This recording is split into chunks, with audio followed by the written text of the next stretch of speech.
ಪರಪನಗ್ರಹಾರದಲ್ಲಿ ಅಕ್ರಮ ಎಸಗಿ ಬಳ್ಳಾರಿ ಜೈಲಿಗೆ ಶಿಫ್ಟ್ ಆಗಿರುವಂತಹ ದರ್ಶನ್ 17ನೇ ದಿನವನ್ನ ಕಳೀತಾ ಇದೆ.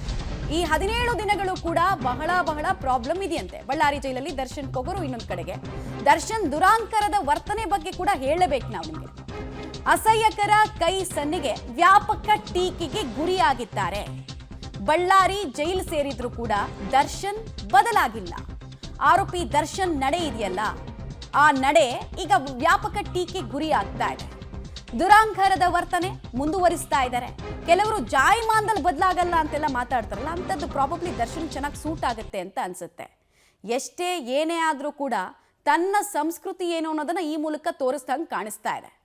ಅಲ್ಲಿ ತೋರಿಸ್ತವ್ರಿಗೇನೂ ಆಗಲಿಲ್ಲ. ಈತ ಕಲ್ತಿರುವಂತಹ ಸಂಸ್ಕೃತಿ ಏನು ಅನ್ನೋದು ಜಗತ್ತಿಗೆ ಮತ್ತೊಮ್ಮೆ ಅನಾವರಣ ಆಗಿದೆ. ಅದು 2011ರಿಂದ ಕೂಡ ಅನಾವರಣ ಆಗ್ತಾ ಇದೆ. ಆಮೇಲೆ ಇದು ದುರಾಂಕಾರ ಅಲ್ಲ, ಕಡಿಮೆ ಆಗೋಷ್ಟು ದುರಾಂಕಾರ ಆತನಿಗೆ ಇರಲೇ ಇರಲಿಲ್ಲ. ಯಾವತ್ತೂ ಕೂಡ ಒಂದು ಕೈ ಜಾಸ್ತಿನೇ ಇರ್ತಾ ಇತ್ತು ದುರಾಂಕಾರ. ಅದನ್ನು ಮತ್ತೊಮ್ಮೆ ತೋರಿಸಿದಾನಷ್ಟೇ, ಇನ್ನೇನಿಲ್ಲ. ಅದು ಒಬ್ಬ ವ್ಯಕ್ತಿಯನ್ನ ಅತ್ಯಂತ ಹೀನಾಯವಾಗಿ ಕೊಂದು ಜೈಲಿಗೆ ಹೋದ್ಮೇಲೆ ಅಲ್ಲೂ ಅಕ್ರಮ ಮಾಡಿ ಮತ್ತೊಂದು ಜೈಲಿಗೆ ಶಿಫ್ಟ್ ಆದ್ಮೇಲೂ ತನ್ನ ಬ್ಯಾಡ್ ಬಾಯ್ ಇಮೇಜಿಂದ ಆಚೆ ಬರಬೇಕು ಅಂತ ಈತನಿಗೆ ಅನಿಸಿಲ್ಲ.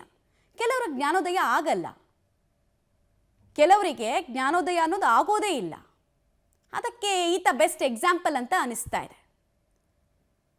ಹಿಂಗೆ ಮಾಧ್ಯಮದವರಿಗೆ ಅಥವಾ ಇನ್ನೊಬ್ಬರಿಗೆ ತೋರಿಸಿದ ತಕ್ಷಣ ಅವರಿಗೇನೋ ನಾನು ಅವಮಾನ ಮಾಡ್ತಾ ಇದ್ದೀನಿ ಅಂತ ಭ್ರಮೆಯಲ್ಲಿ ಇದ್ದಿರಬಹುದು ಈತ.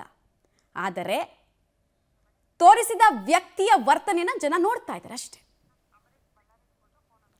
ಡೀಟೇಲ್ಸ್ ಕೊಡ್ತಾರೆ ಅಂಬರೀಷ್. ತಾನು ಕಲ್ತಿರುವಂತಹ ಸಂಸ್ಕಾರ ಏನು ಅನ್ನೋದನ್ನ ಜಗತ್ತಿಗೆ ಅನಾವರಣ ಮಾಡ್ದಂಗಿದೆ ಅಷ್ಟೇ. ತೋರಿಸಿದವ್ರಿಗೆ ಏನು ಲಾಸ್ ಆಗಲಿಲ್ಲ. ಖಂಡಿತ ಮಮತಾ, ಬಳ್ಳಾರಿ ಸೆಂಟ್ರಲ್ ಜೈಲಿಗೆ ಬಂದು ಈಗ 16 ದಿನಗಳ ಕಳೀತಾ ಇದೆ. ಅಂದ್ರೆ ಪರಪನಗ್ರಹಾರ ಜೈಲಲ್ಲಿ ಮಾಡ್ಕೊಂಡಂತ ಎಡವಟ್ಟಿನಿಂದಾಗಿ ದರ್ಶನ್ ಅವರು ಬಳ್ಳಾರಿ ಸೆಂಟ್ರಲ್ ಜೈಲಿಗೆ ಬಂದ್ರು. ಆದ್ರೆ ಬಳ್ಳಾರಿ ಸೆಂಟ್ರಲ್ ಜೈಲಿನಲ್ಲಿ ಸಾಮಾನ್ಯ ಖೈದಿಗಳ ರೀತಿ ನಡೆಸ್ಕೊಳ್ತಾ ಇದ್ರು ಸಹಿತ ಇನ್ನೂ ಆತನ ಸೊಕ್ಕು ಒಂದಿಷ್ಟು ಕೂಡ ಕಡಿಮೆ ಆಗಿಲ್ಲ. ಯಾಕಂದ್ರೆ ರೇಣುಕಾಸ್ವಾಮಿ ಕೊಲೆ ಪ್ರಕರಣದಲ್ಲಿ 2ನೇ ಆರೋಪಿಯಾಗಿ ಈಗಾಗಲೇ ಜೈಲುವಾಸ ಅನುಭವಿಸ್ಲಿಕ್ಕೆ, ಅಂದ್ರೆ ಜೈಲಲ್ಲಿ ಮುದ್ದೆ ಮುರಿಯೋದಕ್ಕೆ ಈಗ 90 ದಿನಗಳಾಗಿದ್ರು ಸಹಿತ ಇದುವರೆಗೂ ಆತನ ಅಹಂಕಾರ ಕಿಂಚಿತ್ತು ಕೂಡ ಕಡಿಮೆ ಆಗಿಲ್ಲ ಅನ್ನುವಂಥದ್ದನ್ನ ನಿನ್ನೆ ಆತ ತೋರಿರುವಂತ ಬೆರಳು ಸನ್ನೆ ನೋಡಿದ್ರೆ ಖಂಡಿತವಾಗ್ಲೂ ಗೊತ್ತಾಗುತ್ತೆ. ಯಾಕಂದ್ರೆ ಸಹಜವಾಗಿ ದರ್ಶನ್ ಅವರಿಗೆ ಎಲ್ಲೋ ಒಂದ್ ಕಡೆ ಪಾಪ ಪ್ರಜ್ಞೆ ಕಾಡಿದೆ.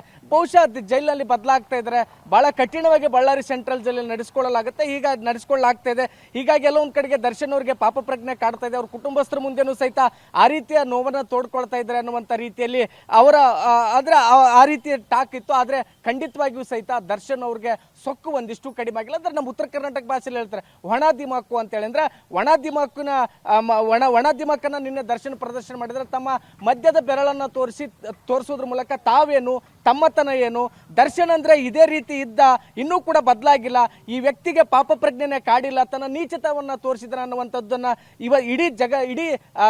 ಇಡೀ ಜಗತ್ತಿಗೆ ಜಗಜ್ಜಾಹೀರಾಗಿ ಮಾಡಿದಾನೆ. ಅಂದ್ರೆ ಎಲ್ಲೋ ಒಂದ್ ಕಡೆಗೆ ದರ್ಶನ್ ಅವ್ರಿಗೆ ಬಹುಶಃ ಪಾಪ ಪ್ರಜ್ಞೆ ಕಾಡಿದೆ, ಬದಲಾಗಿದ್ರೆ ಅನ್ನುವಂತ ಮಾತುಗಳಿತ್ತು. ಆದ್ರೆ ಖಂಡಿತವಾಗಿಯೂ ಸಹಿತ ದರ್ಶನ್ ಬದಲಾಗಿಲ್ಲ. ಆದ್ರೆ ಮಾಧ್ಯಮಗಳಿಗೆ ತನ್ನ ಬೆರಳನ್ನ ತೋರಿಸೋದ್ರ ಮೂಲಕ ತನ್ನತನ ಏನು ಅನ್ನೋದನ್ನ ಈಗ ತೋರಿಸ್ಕೊಟ್ಟಿದ್ರೆ, ತನ್ನ ಬಂಡತನವನ್ನು ಕೂಡ ಪ್ರದರ್ಶನ ಮಾಡಿದ್ರೆ, ಜೈಲಲ್ಲಿ ಇದ್ರು ಸಹಿತ ಇನ್ನೂ ಸೊಕ್ಕು ಅಡಗಿಲ್ಲ ಅನ್ನುವಂಥದ್ದು ಆ ಮನುಷ್ಯನ ನಿನ್ನೆಯ ನಡವಳಿಕೆಯನ್ನು ನೋಡಿದ್ರೆ ಗೊತ್ತಾಗುತ್ತೆ ಮಮತಾ.